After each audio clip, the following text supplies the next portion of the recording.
Baik, bismillahirrahmanirrahim. Assalamualaikum warahmatullahi wabarakatuh.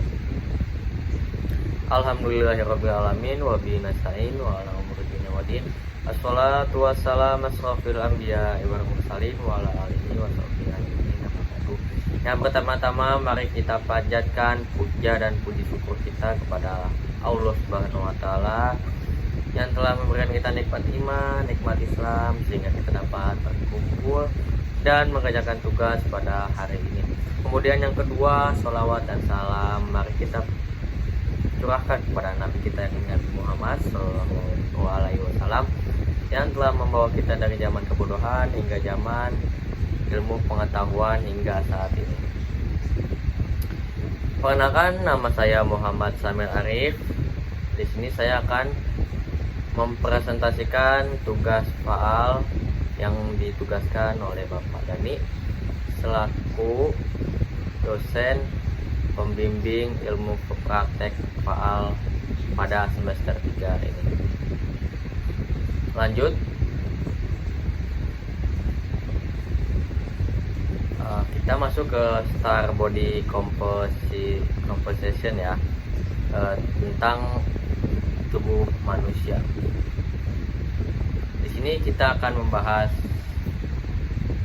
tentang body composition. Hal yang akan dibahas pada presentasi ini, yang pertama adalah konsep dasar praktikum ilmu faal. Itu ada apa saja sih? Ada pengertian ilmu faal. Kemudian yang kedua ada body composition, yaitu ada endomorph, mesomorph, dan enteromorph.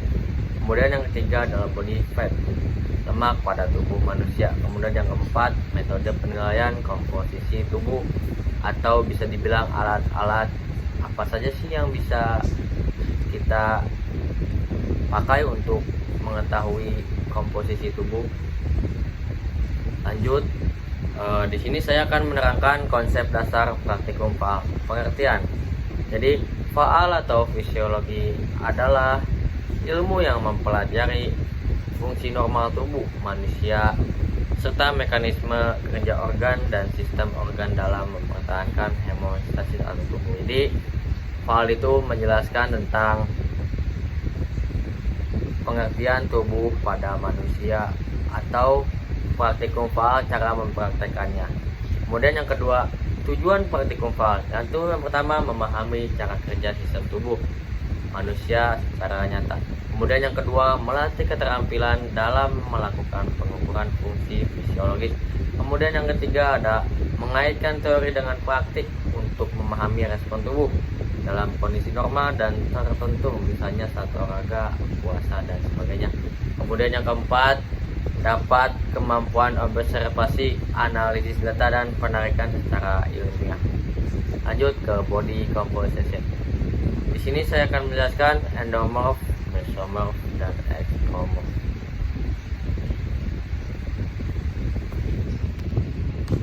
Nah, body composition itu terbagi menjadi tiga. Kurang cerah. Terbagi menjadi tiga, yaitu yang pertama endomorph. Di sini saya akan menjelaskan komponen pada tubuh endomorph itu adalah tubuhnya bulat dan empuk.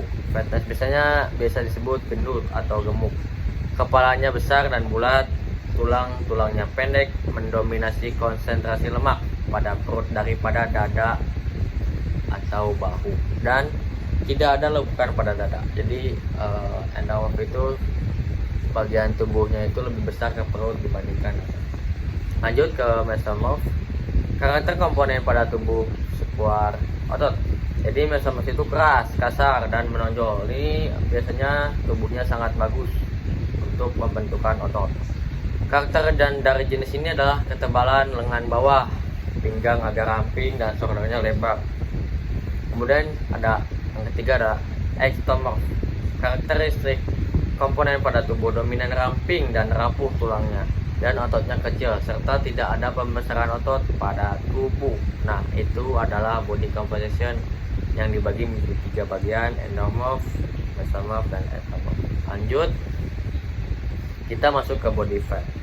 Jadi body fat itu lemak tubuh dapat dihitung dalam persentase Persentase lemak tubuh adalah seberapa banyak jaringan adiposa atau lemak yang kita miliki dibandingkan dengan berat badan. Jadi ada rumusnya ya. Ini rumusnya. Total body fat 27%, weight dan 15% medium. Strong wave 15%, weight dan 12% medium. Essential fat 12% weight dan 3% medium. Jadi itu udah rumusnya. Lanjut kita masuk ke metode penilaian komposisi tubuh. Jadi metode penilaian komposisi tubuh atau alat-alat tubuh, alat-alat untuk mengetahui bagaimana tubuh bekerja. Itu ada banyak. Saya ambil 4 aja.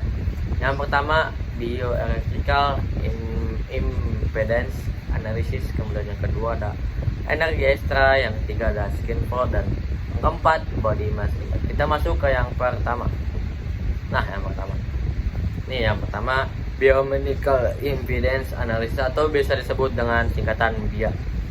Alat BIA ini adalah perangkat non invasif yang digunakan untuk mengukur komposisi tubuh, khususnya untuk memperkirakan persentase lemak tubuh, body fat, massa bebas lemak, dan total air tubuh, body weight, dan parameter terkait lainnya. Kak, cara kerjanya bagaimana sih? Cara kerjanya yang pertama ada arus listrik kecil dialirkan dari elektroda ke tubuh. Contoh dari tangan ke kaki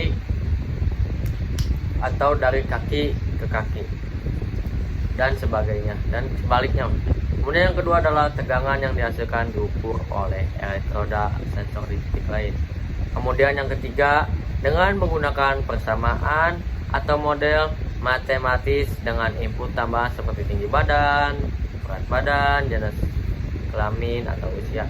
Impedasi listrik diubah menjadi estimasi komposisi tubuh. Yang keempat, hasilnya ditampilkan dalam bentuk persentase lemak tubuh atau body fat, massa bebas lemak, kadar air tubuh, dan sebagainya. Lanjut, yang kedua ada alat energi ekstrai. Energi ekstrai atau disingkat DXA atau DEXA adalah teknik pencitraan medis yang digunakan untuk mengukur kepadatan mineral tulang, bone mineral density BMD, dan juga untuk memperkirakan komposisi tubuh lemak bebas lemak di bagian tertentu dari tubuh. Metode ini menggunakan 2 sinar ekstrai dengan energi berbeda yang melewati jaringan tubuh. Apa sih fungsi ekstrai ini? Yang pertama, beberapa fungsi dari aplikasi utama ekstrai atau DEXA ini adalah: yang pertama, diagnosis osteoporosis. Osteoporosis itu adalah penyakit tulang. Nah, biasanya osteoporosis itu atau penurunan kepadatan tulang sehingga resiko patah bisa dinilai. Jadi kita bakal tahu nih, misalnya kalian pas dites ada osteoporosis menggunakan uji tes. Kemudian yang kedua adalah monitoring pengobatan osteoporosis. Apakah terapi meningkatkan atau mempertahankan kepadatan tulang? Jadi kita dapat meningkatkan atau mempertahankan kepadatan tulang oleh alat energi ekstra ini.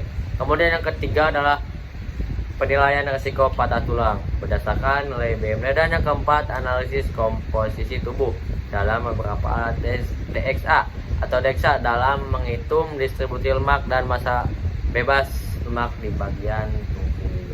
Lanjut, kita alat yang ketiga yaitu skin fold. Apa itu alat skin fold atau kaliper kelipatan kulit? Alat skin fold secara singkat adalah alat untuk mengukur ketebalan lipatan kulit dan jaringan lemak subkutan di titik tertentu tubuh. Hasil pengukuran kulit digunakan dalam persamaan matematika untuk memperkirakan persentase lemak tubuh atau body fat.